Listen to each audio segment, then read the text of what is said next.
Why don't we go ahead and start? Sounds good. I'm calling to order the ANC meeting. The first order of business is to approve the agenda. In addition to what's on the website or what was on the website 7 days ago, we're going to have a motion by me to add to the treasurer's report a few specifics. The QFR for the second quarter, an adjustment of the QFR for the first quarter, an OANC agent authorization, and an office supply expense. Those are all under the treasurer's report. And I have nothing else to add to the agenda unless anyone else does. All right, in favor of that, all in favor of that agenda as amended? 5 in favor. That's everyone who's here. It's unanimous for now. Let me move to Officer McElwee.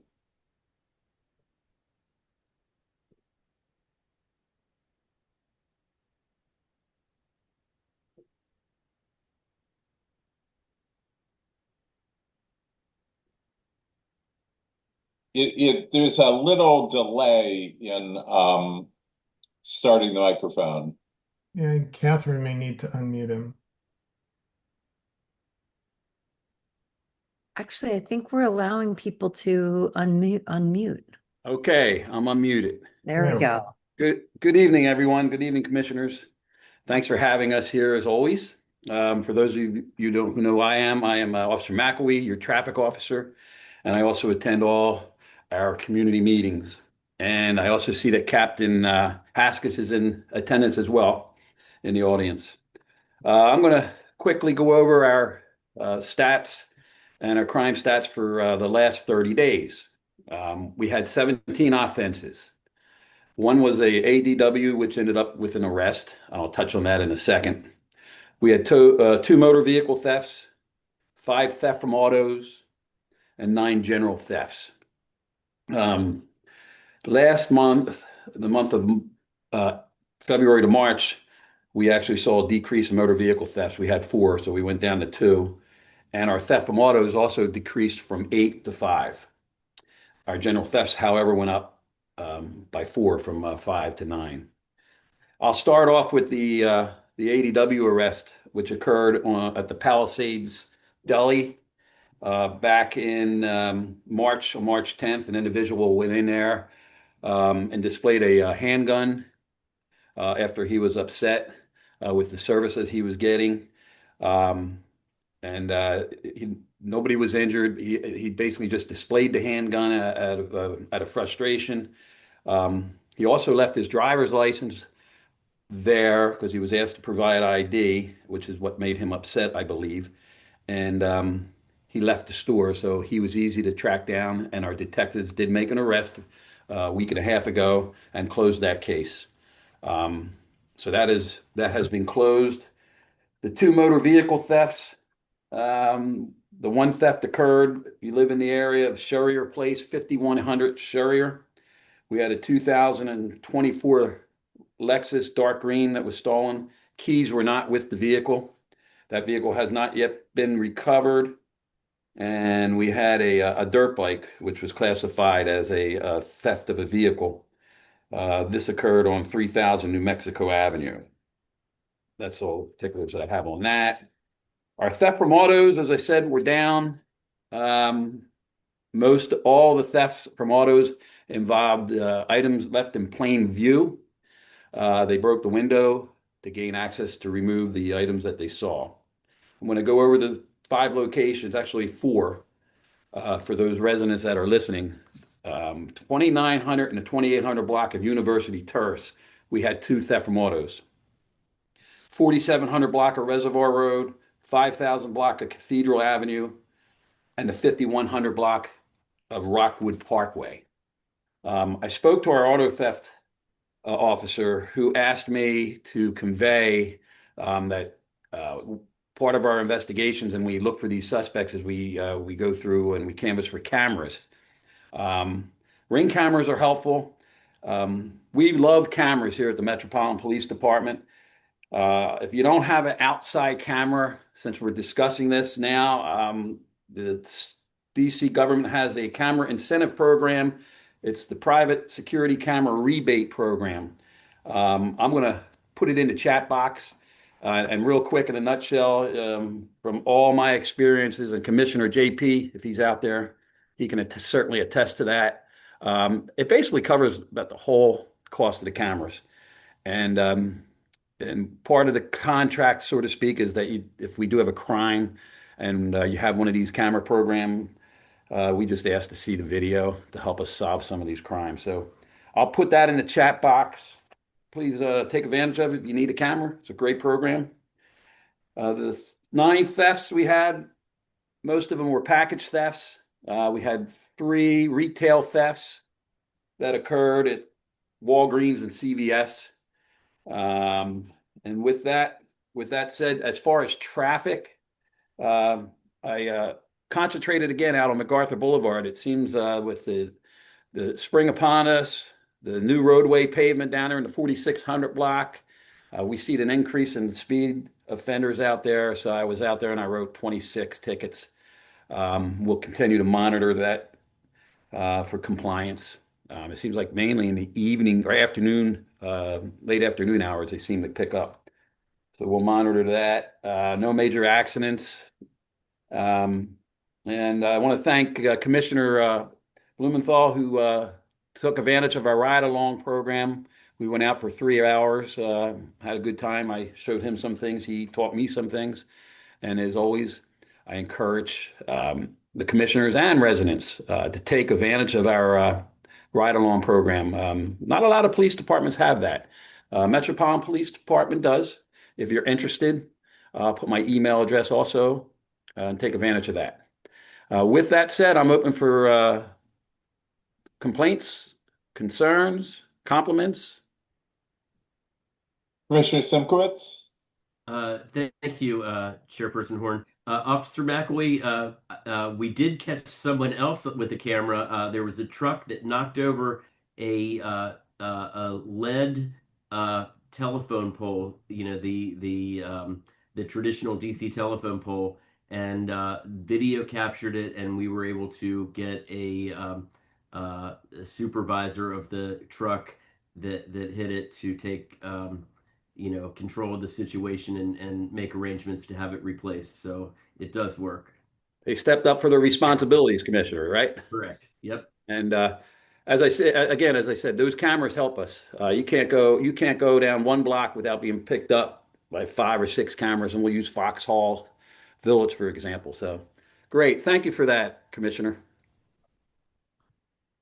I'm going to read a question that's in the chat.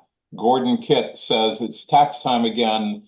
Been a year since numerous neighbors' tax checks were stolen from the blue post office box on MacArthur Boulevard. Do you know what the status is of the U.S. Postal Service investigation? I do not know. Gordon, I can look into that and email you with any updated information. I'll work on that tomorrow for you. Great. Any other questions? Comments? Very good. Well, thank you so much. Thank you. Everybody stay safe, and hope everyone had a great Easter. Thank you. You too. So moving to our moker, Owen Cox.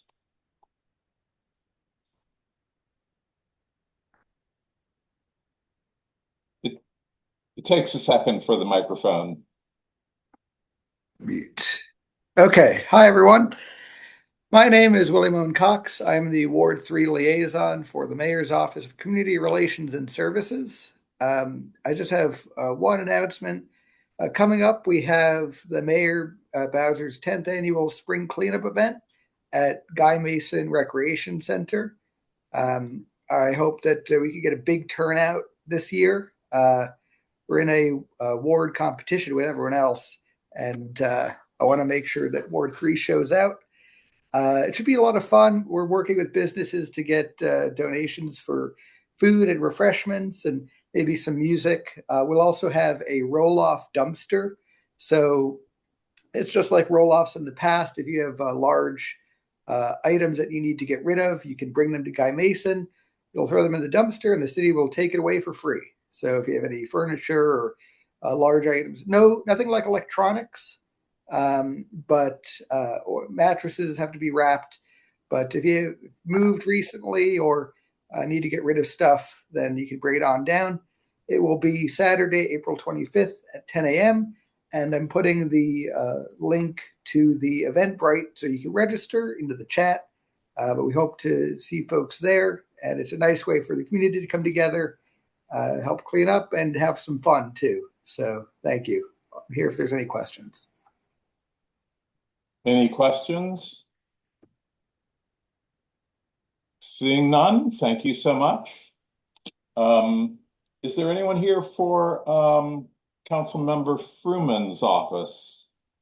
I don't see nor Kevin or Ashley, but if someone is here, please identify yourself, and if not, we'll skip that.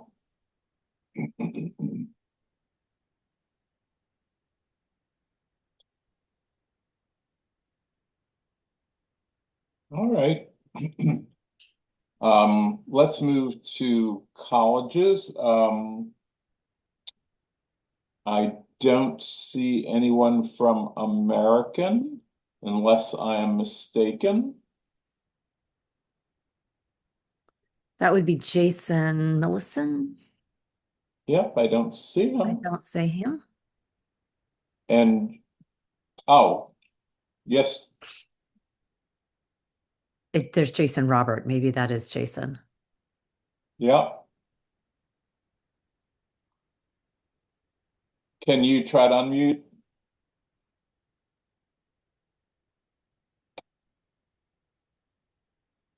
Jason, we don't see, yes, good.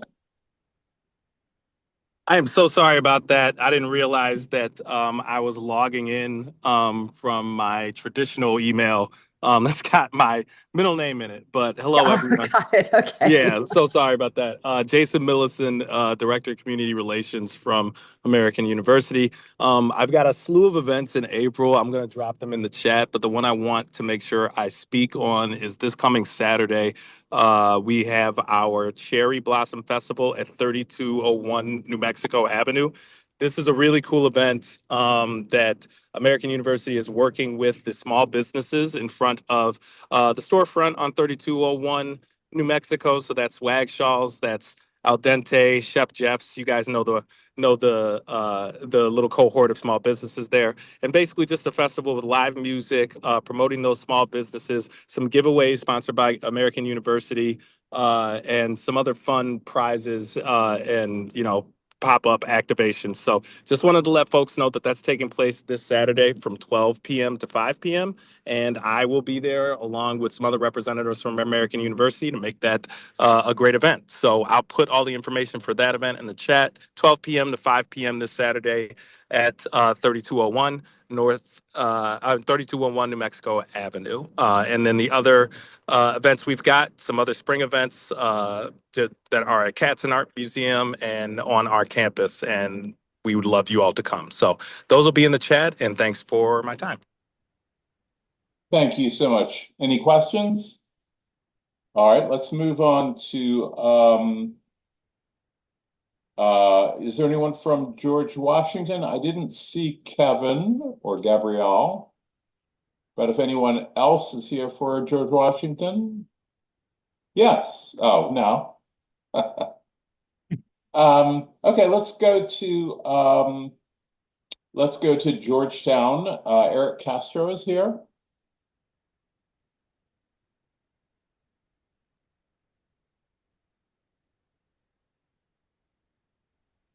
There we go. Hey everyone, good evening. How you doing? I'm Eric Esther with Government Relations Office at Georgetown. No major updates. Our Easter break recently concluded, so students have returned to campus, and we're looking forward to the end of the semester. Our Office of Neighborhood Life is actually preparing for our annual move-out drive, where people can donate gently used items. We're gonna have some more details and sign-up instructions for that at the next meeting in May. And we're also looking forward to commencement, which will be May 14th to 17th. And we're going to have more details about that for you all. But I also have some events that I'll drop in the chat as well, some public events for you all to attend with our galleries, our library, and with our Earth Commons throughout the month of April. Sounds good. Are there any questions? All right. Sherry Rutherford, you want to give an update about St. Patrick's?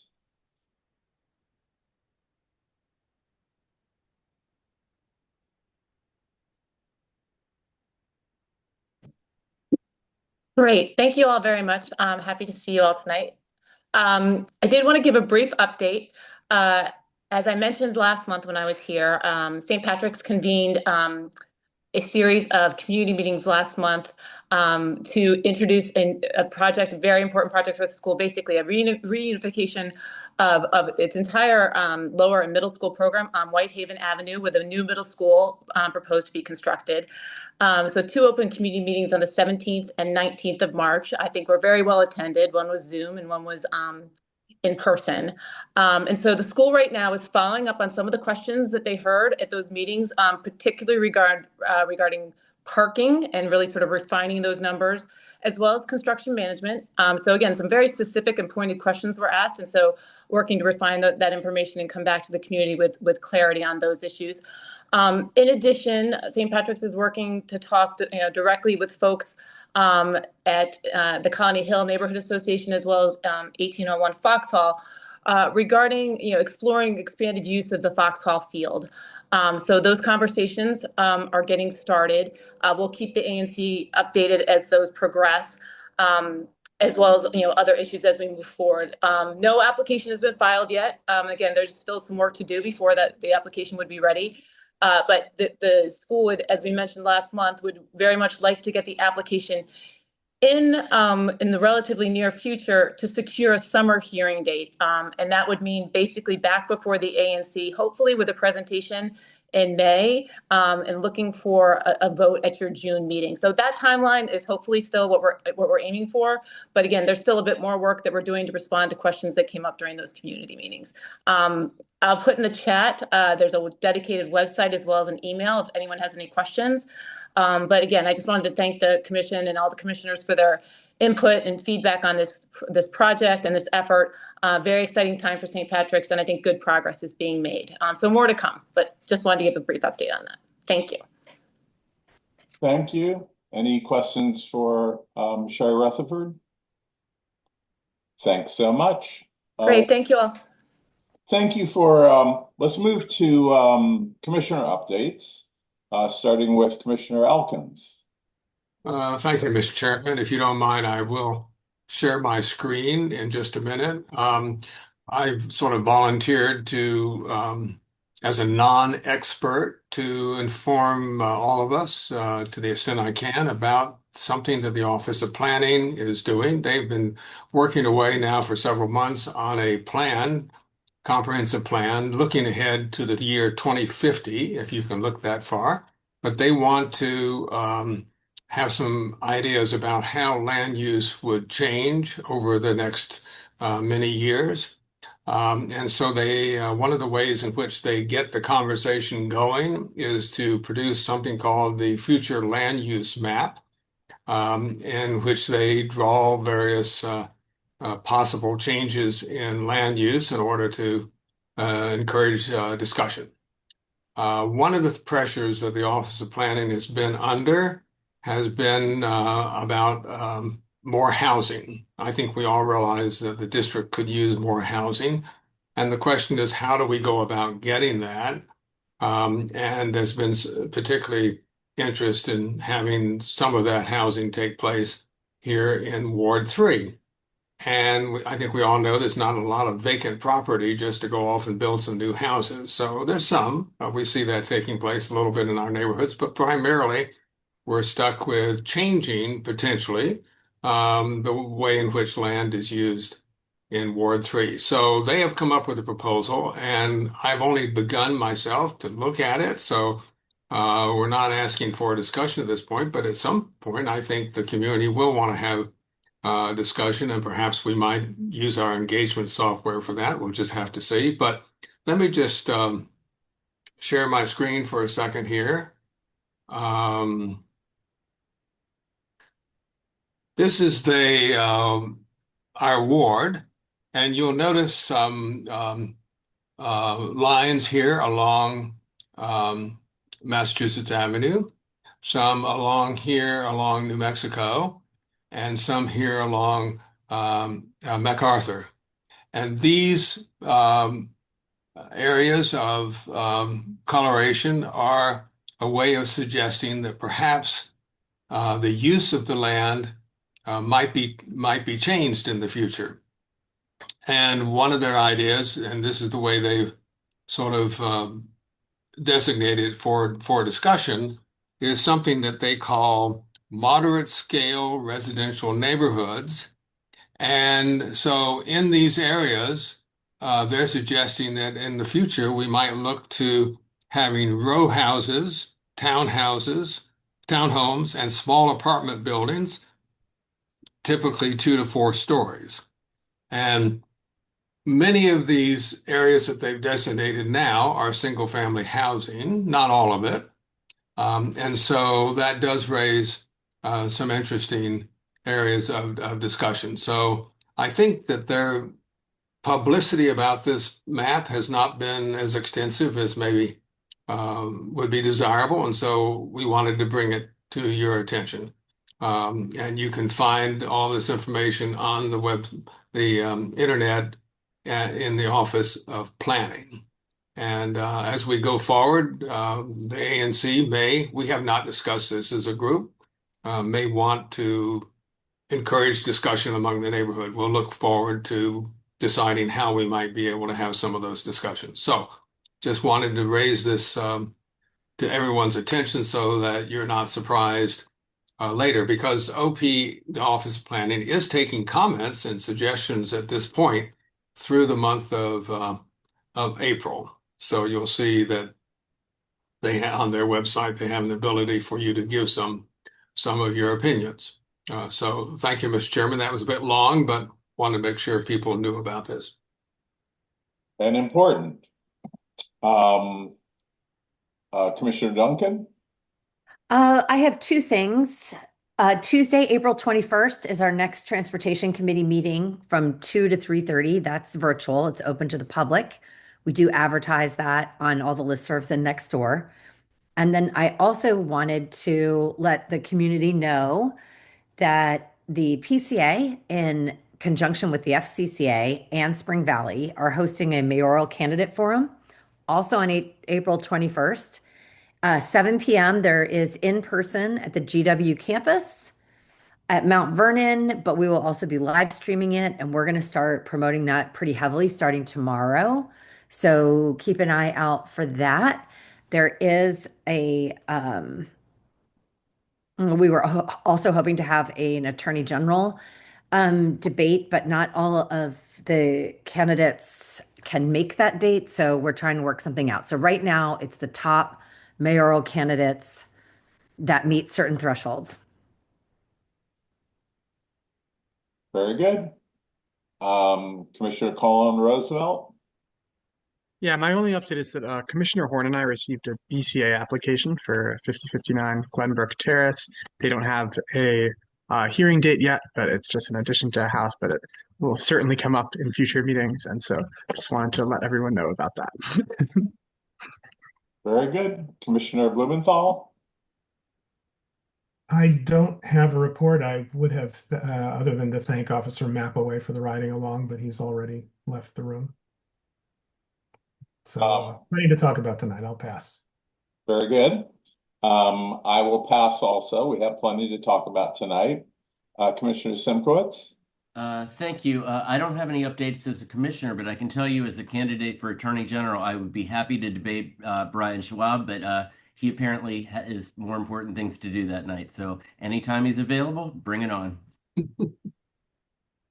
Very good. This is the point for community issues and concerns. If you'd like to raise an issue that's not on the agenda, this is the time to do that, and you can comment for 2 minutes. But if it's on the agenda, if you'll please wait for that, we'll get to it. Is anyone in this community issues part? We usually don't. Thank you so much. Let's move right to the first official action, Spring Valley Stormwater Retention. Commissioner Duncan.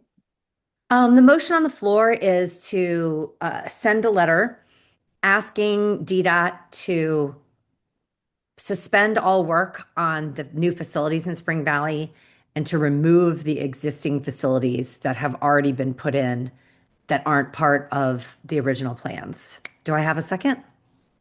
Second. Commissioner Simcoe, seconds. Hopefully everyone has read this letter. We discovered shortly after they started installing these that they didn't look like they were actually stormwater retention facilities. Then DDOT came back and said it's all being suspended because they have no money to take care of them, which is what we were complaining about all the time. So my letter is a little bit, it shows a lot of frustration. And I do have one friendly amendment. We are also going to send this to Charles Allen because he is the council member who's head of the DDOT committee and DOEE. I think that's it. Are we ready to, does anyone have any questions? Are there any comments or questions about this letter? Comments are a lot of Spring Valley neighbors helped with this letter and brought this to our attention, and I want to thank them. I know some of them are here. I cannot promise you that these things will be removed, but there'll be a lot of follow-up on the back end after this. Very good. All in favor of this letter? 6 in favor. It's unanimous. And we'll maybe put a PS, we told you so. The next is 4823 Tilden Street. Commissioner Duncan. Motion on the floor is to send this letter to the Public Space Committee opposing the public space application at 4823 Tilden Street. Do I have a second? I second. All right, I am going to share my screen in a minute because I have an amendment that I want to do that makes the language a little bit stronger. But if anyone hadn't, other fellow commissioners, if you didn't take a deep dive into our letter, you know, Commissioner Horn and I have been working a lot with the new home builds and making sure everything follows the zoning codes. There is this phenomenon that is plaguing Spring Valley where you have your property lot line, and when a house is torn down or an addition is put on, you can have the front of your house in between the distance of the farthest house from the lot line and the closest house to the lot line. On this particular street, all of the homes are about 15 feet off of the property line, except for the corner house, which is sitting on a non-conforming lot. So Commissioner Horn and I wrote the Department of Buildings and we said, are you sure that you should be calculating the front yard setback off this non-conforming lot and the back? We cited some things from the comprehensive plan that sort of indicated that this isn't something that the city wants done. It did seem like they took our request seriously, but in the end, they came back and they said, no, it's pretty clear. We've been interpreting the zoning code this way. If there is any house on one block on the same side that is this close to the lot line, every other house can be. This particular home, a builder, and just so everyone is clear, the builder is not breaking any rules. The city so far is letting them do this. So we are not accusing anyone of wrongdoing. We are just, I personally believe that this house is going to trigger a real change to this entire block as people sell their houses, and then all of a sudden you've got a different look. So this house, the front of the home is on the property line and the front porch is projecting out. and then there's a lead walk, and I think they're making some changes to the driveway. We are opposing the projection of the porch into the public space. I do want to take this friendly amendment. I'm going to share my screen very quickly. Chuck, can you see that? Yes, Chair. The original paragraph is in purple. This is the same paragraph with additions. But this is the crux of what we're asking. ANC3D opposes the covered porch encroaching in the public space.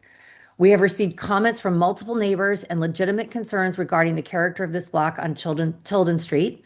This new home will be approximately 15 feet closer to the street than almost every home on the block, as well as the one it replaces, but built right up to the front building limit. We acknowledge that the Department of Buildings has allowed this based on their interpretation of the zoning code. The owners propose, however, also to add a porch projecting into the public space. The combination of these two elements will bring the front of this house well in front of all of the others on the block by over, it's 15 feet, but I do need to double check that. I want to get it right. With the exception of a single house on the corner. We hope the Public Space Committee members see a role in preserving the public space look and feel of this block by rejecting the request to locate the porch in public space. I am going to stop sharing and open this up for comments. Commissioner Hopkins. I wanted to give comments about why I think this is so important. When I moved into Wesley Heights, which is very similar, as you know, to Spring Valley, I just knew I really liked the neighborhood, but I never really thought about why do I like the way this neighborhood looks and why do I enjoy living here? And only after I became a commissioner and really began to focus on it, I realized that one of the reasons that Wesley Heights and Spring Valley look so pleasant is because the houses are set back from the street. And so we have beautiful streetscapes. And you think, well, of course, isn't that the way every house is in every city? Well, you just drive around the rest of DC and you'll find out that so many houses front right up with just within a few feet of the sidewalk. It's a whole different thing. Some people like that. I happen to like the Spring Valley Wesley Heights view, and that's why I live here. I'm just saying that front yard setback sounds very esoteric and, who cares or whatever. Well, I would just suggest that we all walk around our neighborhoods and start asking ourselves, why do we feel that this is a beautiful neighborhood? And I think you'll conclude, as I have, that one of the reasons it's a beautiful neighborhood is because the houses are set back from the streets. We have lawns, we have gardens. And it just sets a different tone for the neighborhood. And so I think this letter is very important, and I think we should all vote to approve it. Thank you. Are there any? I do want to say that a lot of neighbors have been involved in this issue, and there's some things happening behind the scenes. I don't honestly give this a whole, I don't know what the Public Space Committee is going to do, but if passed as prologue, they won't do much. But I also wanted to add to the vote that if they do give us a hearing, which I think they might have to, that I will go and testify. Very good. Are there any other discussion on this? Any other comments? All right. All in favor of this letter as amended? Aye. 6 votes in favor. It's unanimous. Let's move to the Palisades turf field letter. Commissioner Blumenthal. Okay, I have a motion that we send the letter to the Department of Parks and Recreation. I'll briefly explain it. Is there a second? The second, Commissioner Duncan, go ahead. Unless any of the commissioners wants to see it, I will refrain from sharing the screen. I don't think it's necessary. This involves a bit of a screw up regarding an informal, inclusive soccer pickup game that's become something of a legend in our community that's played 3 mornings a week by an informal group of Palisades residents who gather at, I guess it's usually either 7:30 or 8, depending on the day. They've done this for many, many years. When the rec center was built, there was an informal understanding, apparently informal, with DPR that they would not permit the field for outside groups. It would be reserved for the local community. But apparently no one wrote that down, and they permitted it on Sunday recently, which very impressive response from the folks who play in that game. I think Councilmember Fruman must have received 25 emails, as did several of us, within 24 hours. DPR basically said, if you send us a letter attesting to the fact that you'd like to reserve the field for this group, we'll do it. So we've drafted the letter, and there's nothing much more to it. Unless anyone, commissioners or anyone else has any questions. I got about 25 emails myself. Any other comments? All right, all in favor of this letter? 6 in favor, and that's unanimous. Moving to Claudia's table, liquor license application, Commissioner Blumenthal. Okay, similarly, this is a fairly straightforward letter that I don't think needs a lot of discussion. Claudio's Table is a restaurant at Cathedral in MacArthur that's been in place for, I forget how many years, 5 or 6. This commission came to a settlement agreement with Claudio's in 2023 when they last renewed their liquor license. We amended that agreement in September of 2024 to facilitate the Claudio's expansion. They bought the building next door, they built a patio. In the interim, DC changed the streeteries law, which by which they are allowed to serve outside. So this is a largely procedural change that's necessary so they can open their patio. And the concerns about noise and parking and whatever all sort of covered in our settlement agreement. So I think we can move to a vote unless any commissioners have questions or anyone else. Any questions? Seeing none, all in favor of this letter? 6 in favor, it's unanimous. Thank you. Horn, did we want to have someone second the motion?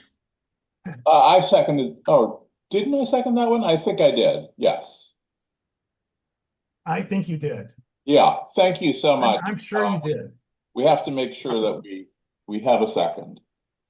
Okay, so we're going to move to the DDOT trolley trail issue, and am I calling on Commissioner Duncan to start this, and then Yes, I'm going to make the motion as the co-chair of the Transportation Committee. So the motion on the floor is to transmit our letter to DDOT in support of the bridge and trail project. Do I have a second?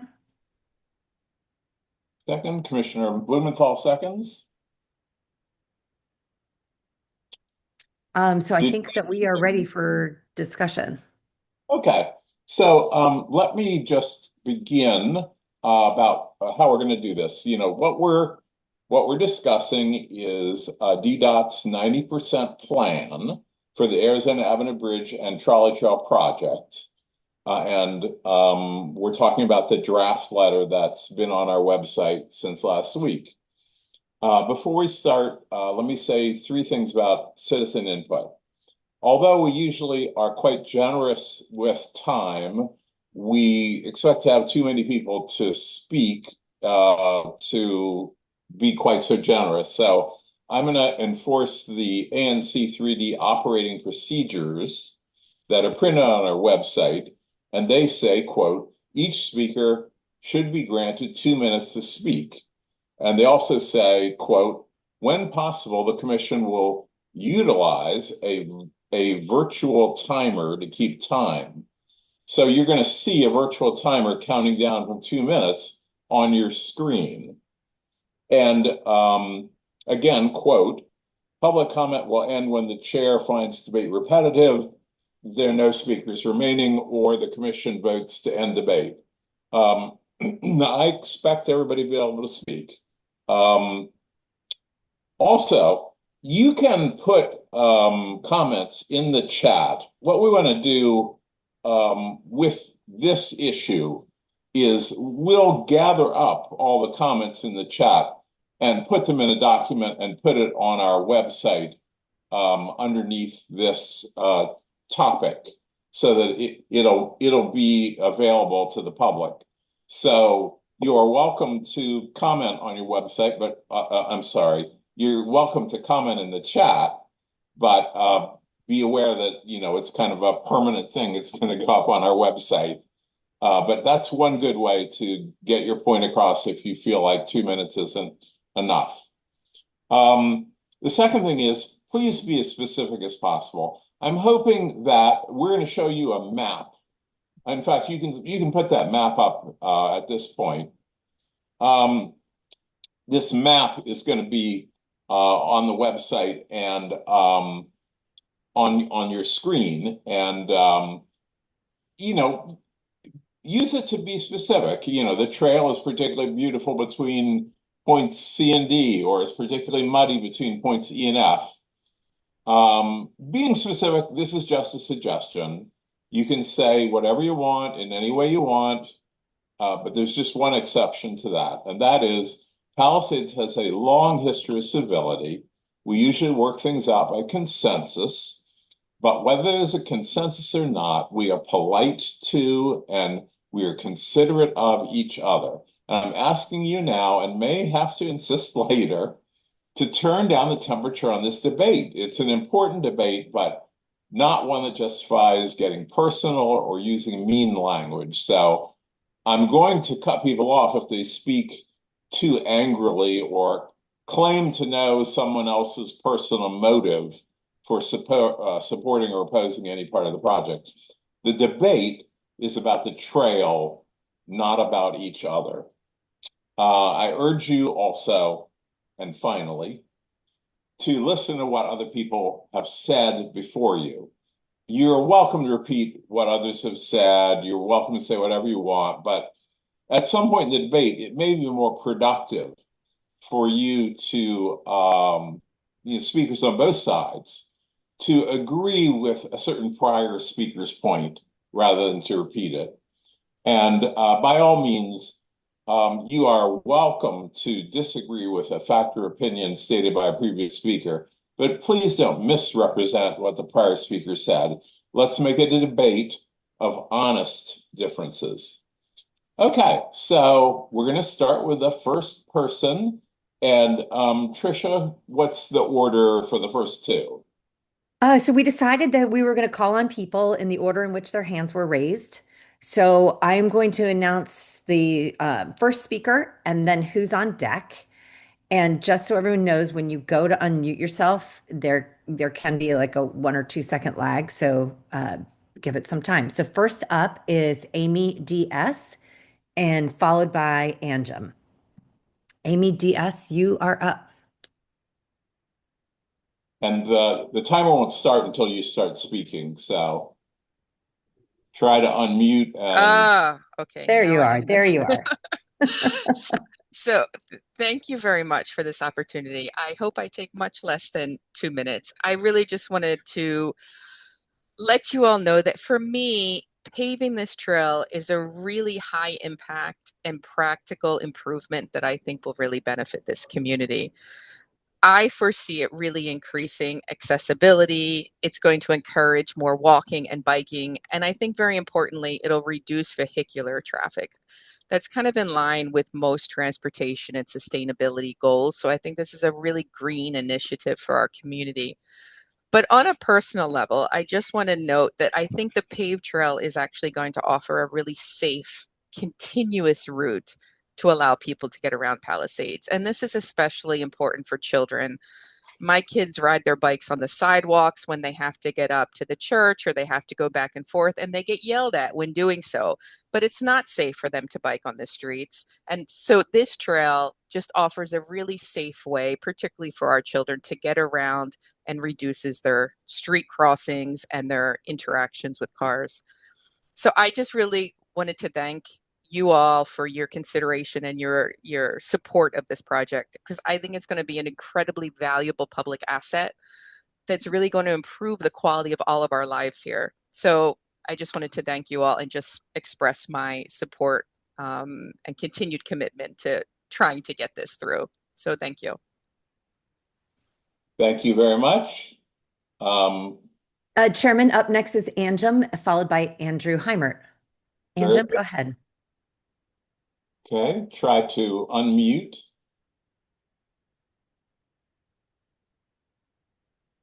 There you go. Thank you so much. I would like to use my 2 minutes to just say how happy I am about the improvements that are being made to the trolley trail and why it matters more than it might seem at first glance. So I live on Sherrier Place, right beside the trail. I try to use the trail as often as I can to walk. I will say I try because often it's not possible because it's rained or it's snowed. Walking on the sidewalk is just not the same. If the trail is stabilized, I would be able to walk pretty much every day. I would be able to bike on the trail, including with my children. I also think that improving the trail is a really important investment in a crucial infrastructure for our community. Safer surfaces, better lighting, better signage, those things, they might sound small, but they make a really big difference. They make the trail accessible for everyone, whether it's kids learning to ride their bikes, older adults that are out for a walk, commuters that are using it as an alternative to driving. When more people use a space like this, I feel it strengthens the whole community. And therefore, I stand with the ANC when you choose inclusivity over exclusivity, as you have stated in your letter. I think a better trail encourages people to be active, to spend time outdoors, and to really choose a more sustainable way of getting around. That's the kind of forward thinking improvement that benefits everyone in our community, not just now, but also in the future. I agree with the ANC letter choosing to support the trail. And honestly, I find there's a simple joy to being outside in nature, feeling safe, and using a space that's so close to my home that I've been wanting to use for so long that just hasn't been improved to a level where it can be usable for me and my family. Let me stop here. Thank you. Thank you very much. And then up next is Andrew Heimert, and there's no one else who's raised their hand. Okay. Thanks. I would also like to speak in support of the trail. While I don't live in the immediate Palisades neighborhood, I regularly pass through there, both driving and also on my bicycle. And I wanted to speak really to disabuse the idea of the sort of caricature of aggressive fast cyclists being likely to overwhelm a paved trail in the Palisades. I think that's entirely untrue. For those bicyclists, some might describe them as avid or enthusiasts, MacArthur Boulevard, while perhaps not ideal, is really the most direct route to longer trips, whether out to Potomac or out to Great Falls or wherever it may be. I see little likelihood that those types of cyclists, which I include myself among, will detour briefly off of MacArthur Boulevard, take this trail at rapid speed, only then to rejoin MacArthur Boulevard less than half a mile down the road. I see the benefit of this trail for cyclists being those who are new to the sport, who are learning to bicycle. Maybe they're age 4 or 5 or 6. Maybe they're cautious and they're adults who are just starting to try a bicycle for the first time. And this will provide a safe space for them to try their new skills and gain some confidence. And of course, neighbors in the Palisades who wish to get to the rec center, or as our previous speakers have noted, to go to other destinations within the Palisades, it provides a nice, or would provide a nice off-street option to sidewalks or busier streets like MacArthur Boulevard. So, short, I support it. Hopefully, the commission will endorse the letter that's before it. Thank you. Thank you very much. Commissioner Duncan, no one else has raised their hand? No one else has raised their hand. All right. I will remind everyone that you can still put comments in the chat. So why don't we go to the commissioners? to comment on this letter. Commissioner Blumenthal, did you want to go first? Yes. Give me one moment. Mr. Chairman, I am going to speak in favor of the letter and had remarks, I will be honest, and address the sort of elephant not in the room. Expected our Go Vocal tour, I'm sorry, our Go Vocal tool, as well as conversations that we've had for quite some time, have included a lot of neighbors who don't like the idea of paving the trail, and they have clearly opted to not attend this meeting. At least I don't see any, and none of them have raised their hands. But I want to speak to everyone in the community, including those who may not be here. We very much appreciate, I'm sure my colleagues appreciate, everyone who has spoken or left comments on the Go Vocal side. I read them all, and they helped me get a deeper understanding, not just what those of who are most engaged in this debate like and don't like, but just as important, why.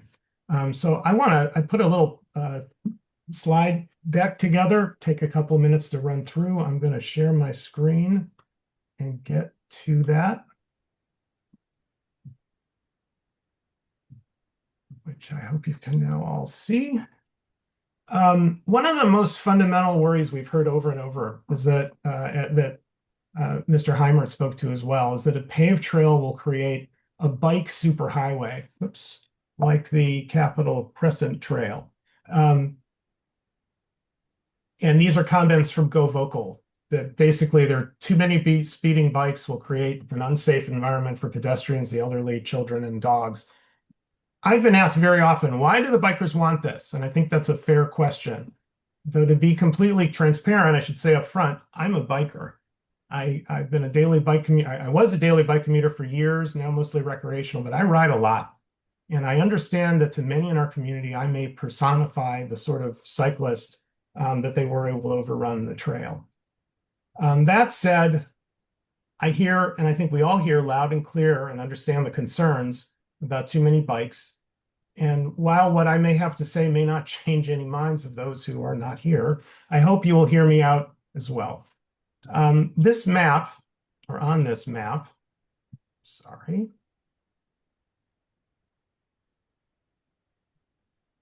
The green line is the Capitol Crescent Trail.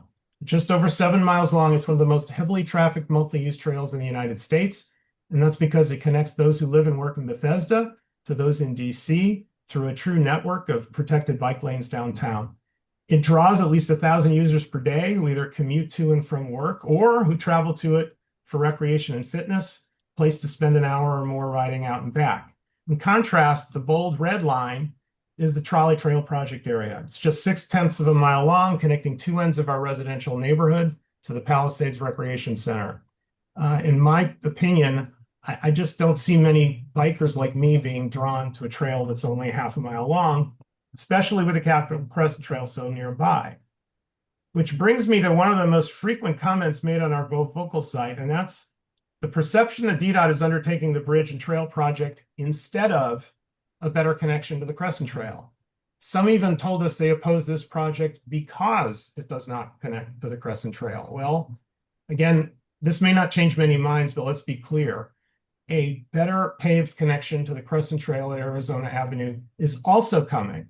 It's the result of an active partnership between DDOT and the National Park Service that has been ongoing for at least 7 years, with your ANC and our Transportation Committee advocating for it all along.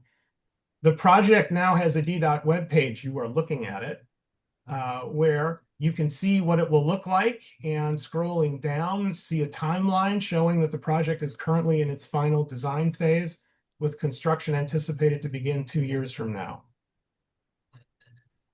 All that said, this project has been subject to incredibly frustrating delays, and that's because it took at least 5 years to complete the hardest work, the mind-bogglingly slow bureaucratic dance of negotiation and compliance that NPS requires.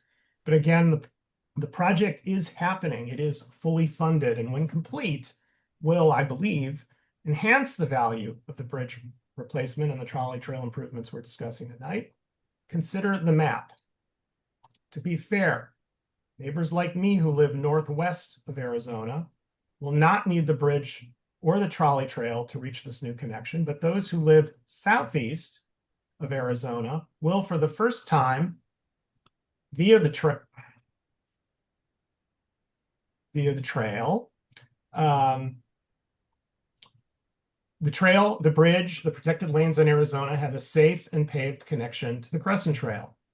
So what assurance do we have that these changes won't transform the trail into a bike superhighway? Let's consider the example of the Little Falls Trail, located just a few miles north of us in Maryland.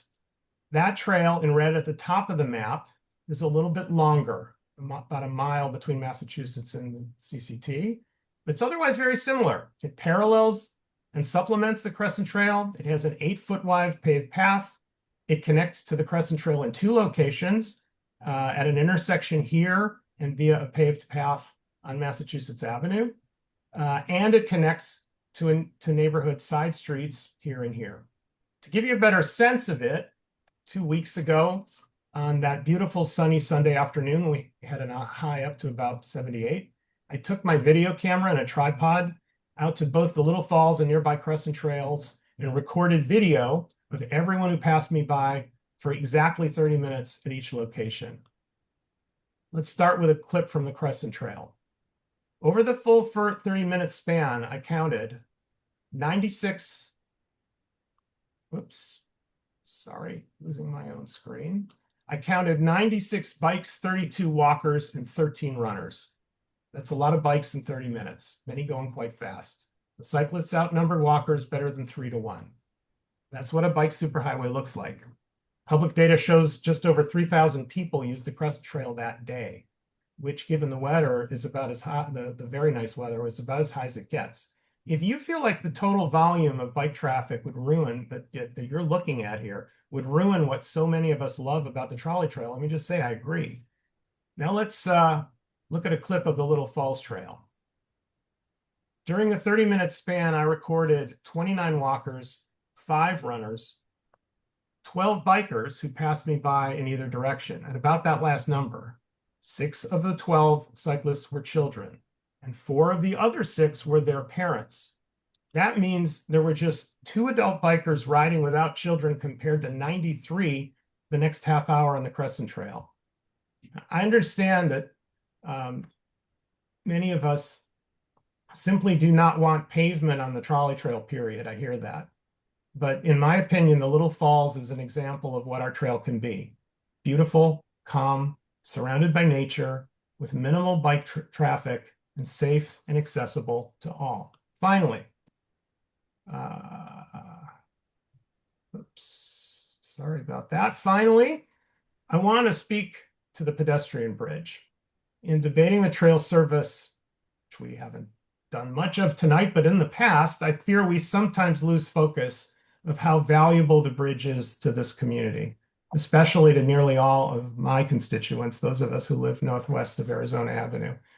Nearly every day when they were little, my children traveled by stroller over the Arizona Bridge to the playground at Palisades Park, albeit in this jog stroller with huge wheels that could navigate the mud. I'm confident that many, many of my neighbors who rely on the bridge, as we have, would want me to vote to preserve and protect our vital, safe passage across Arizona Avenue. For the last 8 years, DDOT has been telling our community that the now 40-year-old bridge is lower than current DDOT standards, is deteriorating, in part due to damage from trucks that exceed the clearance and hit it, and as a result is nearing the end of its useful life. DDOT has also been clear, as we say in the draft letter, that the project is an integrated whole that cannot and will not be done piecemeal.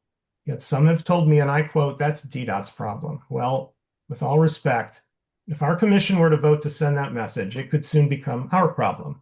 If we were to tell DDOT, our mayor, and our representatives on the district council that we expect them to deal with this deteriorating bridge without a paved connecting trail, they have far less expensive alternatives available when the bridge reaches the end of its useful life, namely fencing it off and tearing it down. Here too, I could be wrong. It wouldn't be the first time, but that is not a risk I believe the vast majority of my constituents would want me to make or to take.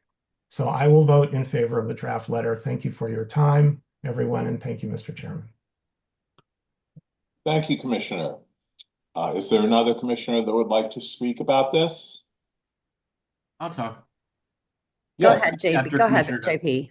I'd like to thank Commissioner Duncan and Commissioner Blumenthal for this presentation. It's important that we get this thing funded and passed. Hopefully someday in my lifetime, we will have the connection of this trail to the trail that goes through my neighborhood in Foxhall and eventually to Georgetown. There's been a lot of people that have worked very hard on this. In fact, when this Odyssey started, I was against the restoration of the trolley trestle in Georgetown, and Brett Young changed my mind. So commissioners do change their mind after persuasive arguments, and I was one of them for that. So thank you, and I'm going to vote yes. Thank you, Commissioner Nowak. Yeah, thank you, Commissioner Duncan, Elkins, and others who worked on this proposal. Like Commissioner Simkowitz, I think that my mind has been changed over a period of time for slightly different reasons. If you had this vote up in front of the commission 18 months ago, I think I may have sided with those who wanted to keep the path green and as it was, status quo. But the last 18 months changed me, and that was by putting me in close contact with people who dealt with mobility issues. My mother-in-law died in May of 2025, and then my mother in August of last year. And both of them in the final months of their lives were required walkers to help them move about, number one. And number two, were prescribed by their physicians and caregivers that they get as much sunlight and outdoor time as possible. And those two things were incompatible. The trail, the way it is today, is impossible to use if you have a walker. I assume that's true for wheelchairs, and I know it's true if you have a stroller that doesn't have the big wheels that Commissioner Blumenthal spoke of. So for those reasons, and for the objective of making the trail available to all, I will be voting in favor of the proposal. Thank you. Thank you, Commissioner. Commissioner Elkins? I have the distinction and maybe honor of being the oldest member of this commission. I'm going on 86 this month. And one of the things I've learned during these 86 years is when you're younger, you can engage in all kinds of exercise, sports, etc. But as you get older, I'm afraid for many of us, the only exercise we get is walking. Boring. It's boring, but that's basically what we have. And I also have learned, because my wife and I walk together, is that you can become more uncertain on your feet. My wife is more uncertain. And what looks like a perfectly good surface in the natural state of the trolley trail to people younger, and certainly me when I was younger, is not a smooth surface for those of us who are uncertain on our feet. And so I would ask that you look through the eyes of older people who want to use this trail. And in fact, it's maybe the only exercise they get. I think Commissioner Nowak's comments are right on point about that. And realize that in its current and natural state, even with the chips and without the gullies, it is prohibitive for people who are unsteady on their feet. And for that reason, I do endorse the idea in the letter of including people as opposed to limiting it. Although I do um, understand the desire of those who live close to the trail to try to make sure that many of the values that they value now in the trail are maintained. The last thing I would say is um, when I was young and I fell down, it was like, well, you just got up and picked yourself up and walked along. I'm sorry to tell you that for older people, when they fall, you can end up with a broken hip. I've I've had that experience. Felt like an idiot, but and for many people who get a broken hip at my age, they never return to activity and they slowly decline. And the CDC will show you the statistics on that. So I'm saying that this is not just a matter of personal preference. It's really a public health issue for providing people in our neighborhood the exercise they need, at least for the segment of the population that I unfortunately represent. Thank you, Commissioner. Commissioner Duncan? Thank you, Chairman Horn.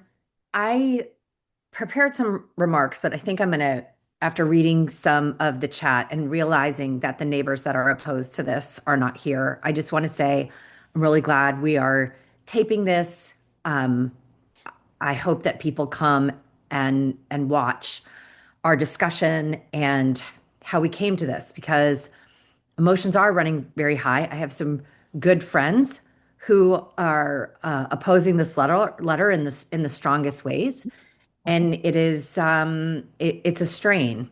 But I want my friends to know that for me and my vote in supporting this letter was not a black and white issue. I wasn't all in. I see it as very, very gray. I use the trail almost every day to walk my dog, and I love it. And he's a leash dog, but he wanders back and forth. And I know that there's going to be some changes coming. But the city is investing millions of dollars into this neighborhood. And I also had people come up to me, call me on the phone, send us emails saying, I can't use this trail the way that it is. There's not a lot of great places for us to teach our kids to ride our bikes, or the gaggle of 8-year-old boys who surrounded me at the farmer's market and were like, this would be so awesome. I see this as a community builder to bring people to and from our park. And so when I weigh the investment of the city and I hear from the neighbors that are excluded from this, my values are almost always going to fall down on the side of inclusivity and saying yes to this trail and the bridge project is consistent with my values. So I have heard this before and it was mentioned in the chat. So I would also like to talk about the democratic process. We did listen to all of the neighbors. In fact, much of this letter and changes that were in it came from the comments that we heard. We don't want lights. It was a 14-foot wide path. It's now 8 foot wide. We asked them to leave some grass on the side. The one thing that on my lens of inclusivity I couldn't do was advocate for no trail improvement at all. And DDOT flat out told us they weren't going to do a crushed gravel surface because they installed that one place in the city and it's been a maintenance nightmare and they're just not going to do it. So when it comes to the democratic process here in the city and everywhere in democracy, you elect your local elected officials. And sometimes the elected officials agree with their constituents. And sometimes elected officials, when there are two sides to an argument, vote based on their values. But I don't want anyone to think that this is not a democratic process. We also are an advisory commission. We do not make the plans. We respond to what the city is giving us. And I'm going to look at my things that we also are going to be staunch advocates for is like proper drainage. That is a huge problem on this trail, and rest assured the transportation committee is going to be looking at all of the drainage at the end that's already been engineered. There's a French drain in there. They're not capturing stormwater, they're removing stormwater. This is a huge win for us. I'm afraid if we said no and to all of this, that one day we wouldn't have a bridge. And that wasn't a risk that I was going to take either. And I think that we would be foolish to say no to this kind of investment dollars into our neighborhood. So for this reason, I will also be supporting this letter, and I am going to work from here until this project is done to see that it is done to the best possible way that we can. I think you know that everyone on this commission cares about this neighborhood very much. Thank you, Mr. Chairman. Thank you. Commissioner Cologne Roosevelt?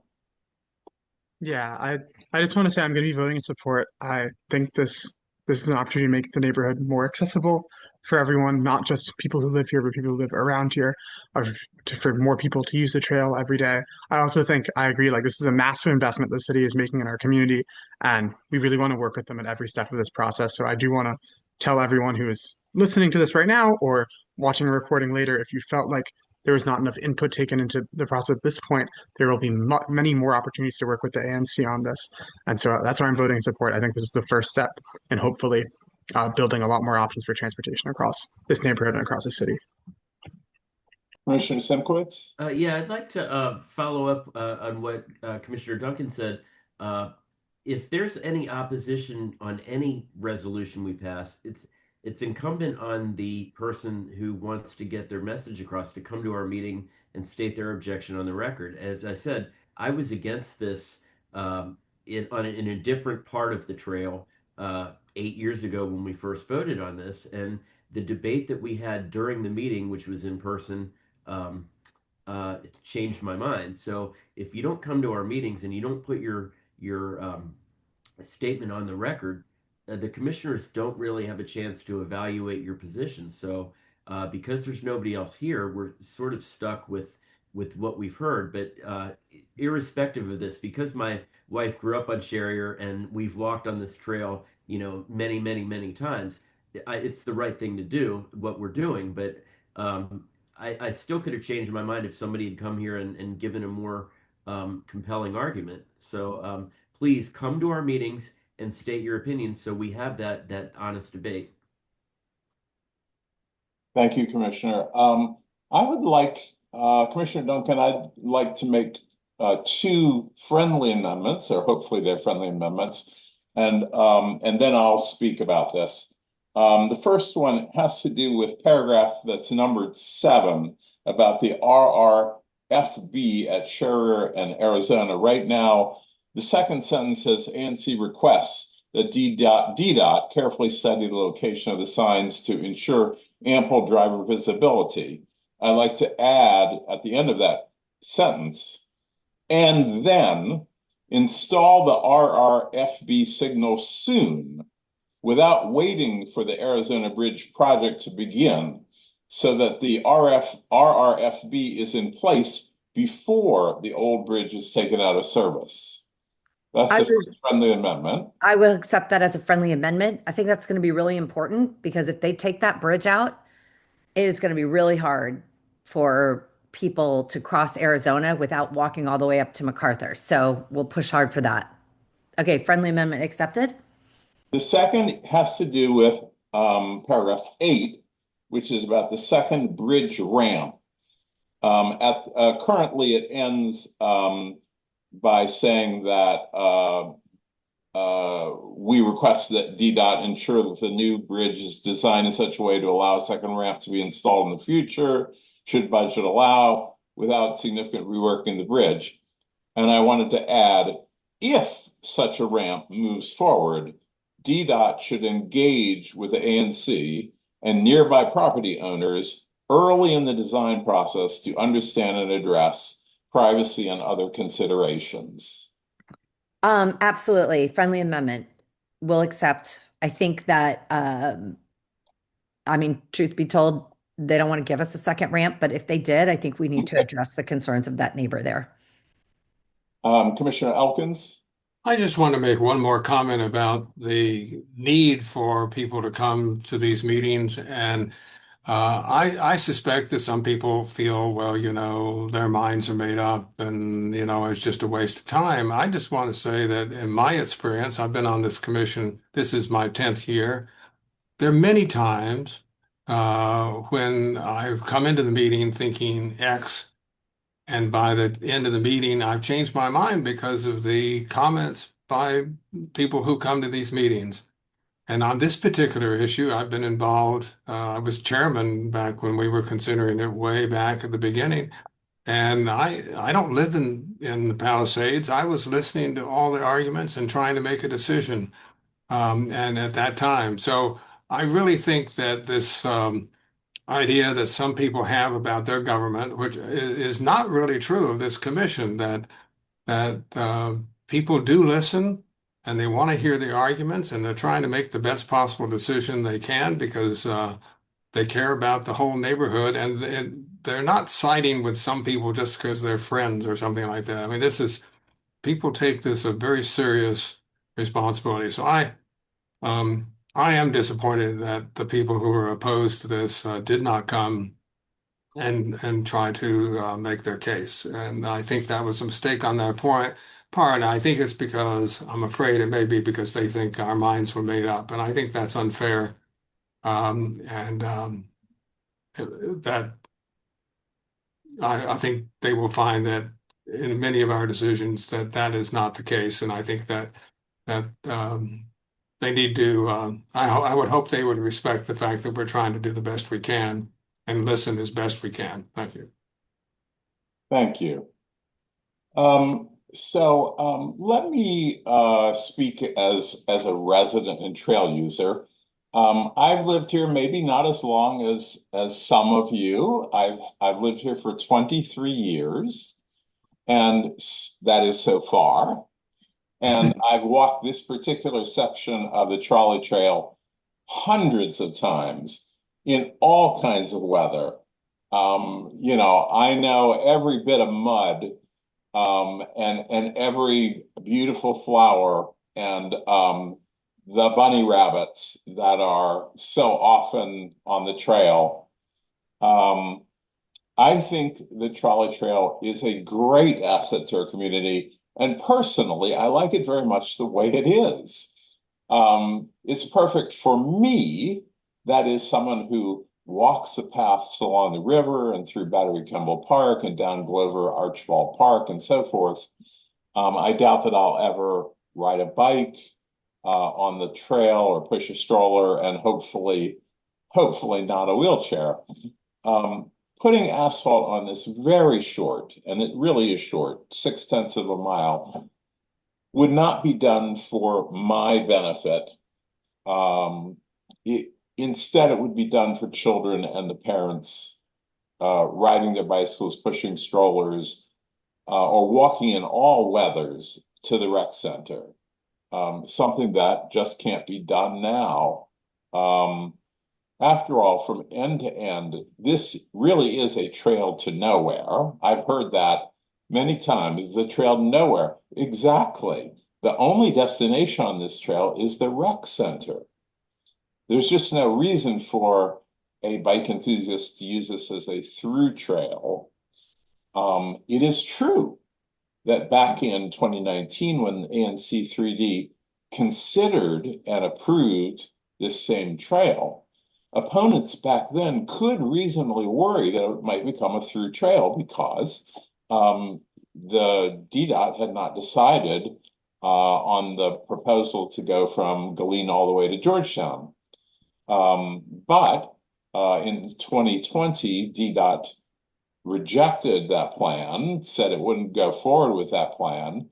And what we're considering today is simply this small 0.6 of a mile. It's a different vote than it was in 2019. But just to make sure that this trail is nothing like the Capitol Crescent, which does have fast bicycles and often has hardly any room for walkers to get out of the way, I personally pushed hard to reduce the width of the trail from the 10 feet that were proposed most recently to 8 feet with grass on both sides. And of course, it's not just 2 feet of grass, it's going to be grass, as far as it can fit. And DDOT accepted that change. And this accomplishes three things. First, for people like me who prefer to walk on grass, the grass will be available. Second, walking on the grass means you don't have to worry about getting out of the way of bicycles because you're already out of the way. And third, an 8-foot wide path necessarily slows down bicycles because they have to be more careful passing a bike that's coming in the other direction. And you can't really pass a slower bike going in the same direction unless there's nobody else nearby. So we've gotten DDOT to narrow the pavement from 10 feet to 8 feet. And if you're asking about some narrower trail, that's just not fundable with federal money. 8 feet is the narrowest you can get. We've got it down to 8 feet. If you're against any pavement, I think this was the best that we could have gotten. If you're for pavement, I think this satisfies the purpose of accessing the rec center. And so I'm going to vote in favor of it. Thank everyone for listening. And if you disagree with me, that is perfectly reasonable. I understand, everyone has a different perspective, and that's okay. Yes, Commissioner Duncan. I wanted to draw your attention. It seems like we had a neighbor who came late and he has asked to speak. I didn't know if this was following our protocols, but you are the chair. Okay, sure. Let's do it. Mr. Sandifer, I do not see your hand raised, but if you want to go ahead and unmute your mic, we'll be able to hear you. It may take a second or two to unmute. Hello, can people hear me? Yes, go ahead. Okay. I want to thank you all for having the meeting, and I have no idea why people aren't participating. That's their responsibility and not yours. And I want to thank Bernie Horn. He and I have had several email communications over the last several months. And I want to thank you all for your consideration of everybody's comments. I still think that you're playing with fire. First of all, it's missing the whole point of what the Bradtree construction was to make the park ADA compliant from the bridge. You spent and I've been on the whole call Zoom meeting. You spent 20 minutes talking about bikes. So what you're really putting in is a bike lane. And I'm very concerned that after it's put in, that's going, no matter the width, that people on bikes are going to push people off to the side.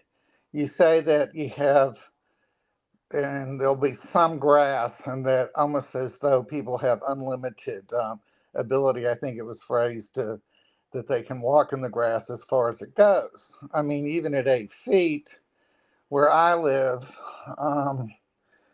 I think that at best, because of the contour of the gully, and I'm being, clear, it's probably 2 to 3 feet, which is what was proposed in the rounds 1 and 2. So it's not an unlimited. And when you talk about inclusion, I think it's very exclusionary. You're jamming everybody down a single path. And in some cases, I'm afraid will give some people precedence for having their claim to the asphalt. But, and that can, with really no other place for people to walk. And you're really throwing people to the curb. There's also no guarantee from DTOT in anything that they've said that what you're proposing they'll do. And also just the water, and you say drainage. We have no idea what they're going to do. They can't even make any guarantee of what they'll do. And they said that in round one on the northwest side of the Arizona Bridge. Mr. Chairman, we've just passed 2 minutes, just FYI. That's fine. You all did a slide presentation for probably 5 or 10 minutes. Because we're commissioners, Mr. Zandifer. We are commissioners. That's okay. I'm also a That's the way it constituent. works. Well, you gave a there's nice a difference lecture. between constituents and commissioners. This You is gave a the nice, commission meeting. excuse So me, the commissioners are going to have extra time. Can I And speak? the rules were, no, your 2 minutes are finished. We thank you for your feedback. You need to look at the To give water you, issues. to It's continue very, giving very you time bad. that we did not give to other people would be unfair to all of the other people who had 2 minutes. You had 2 minutes and 32 seconds. So I thank you.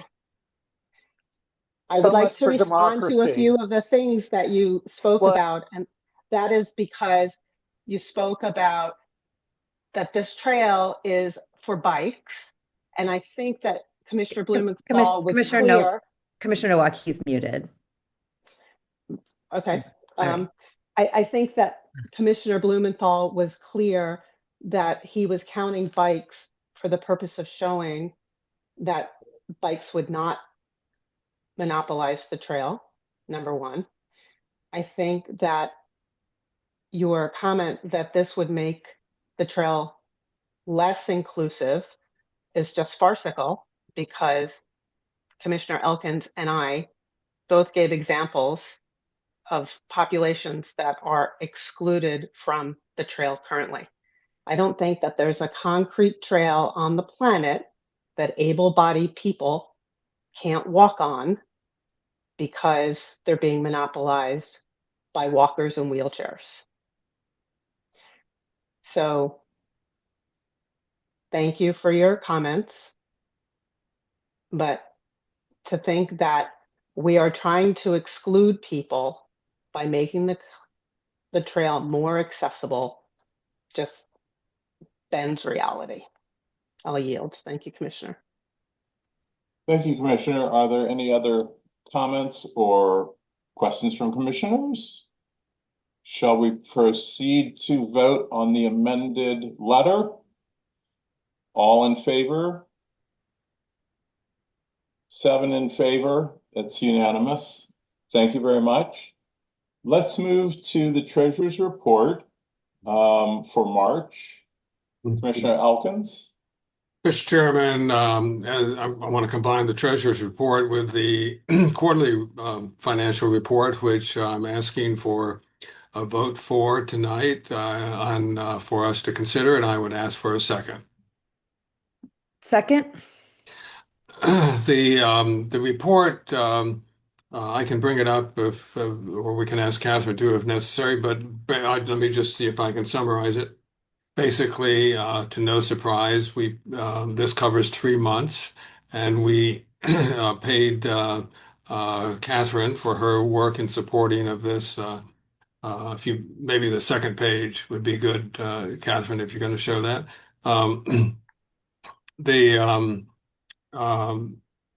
We paid her for her services, and we paid the yearly fee for Dropbox, where all of our documents are handled, and we received about $13,500 allocation from the district. They sort of were catching up on their allocations for us.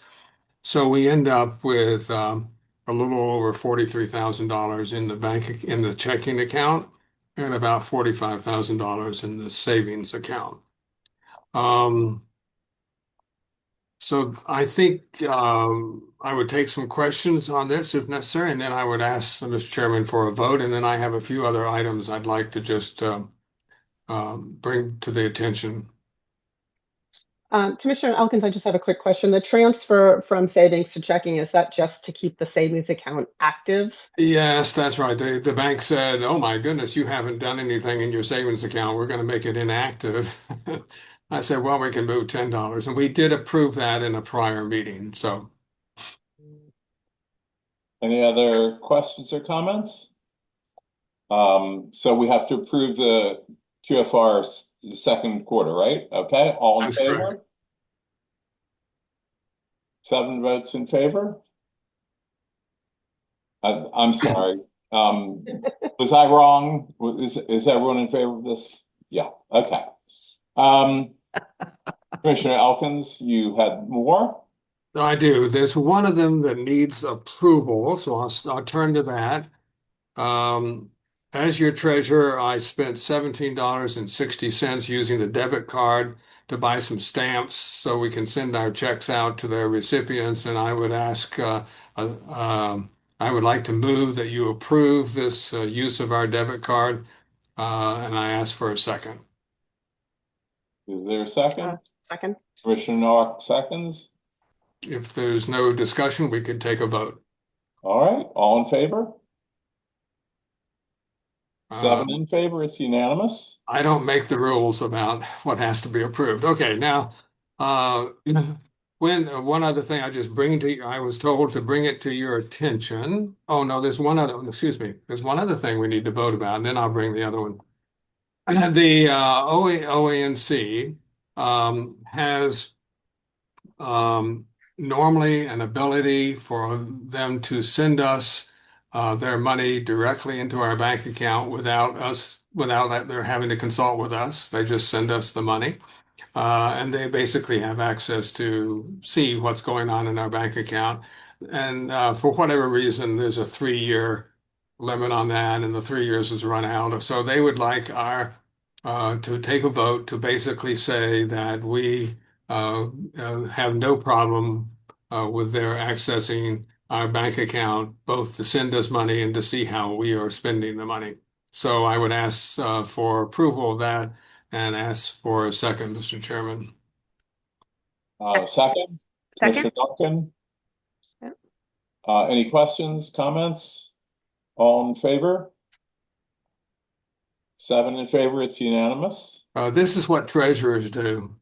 Anyway, and I expect some congratulations and thanks from my colleagues for this.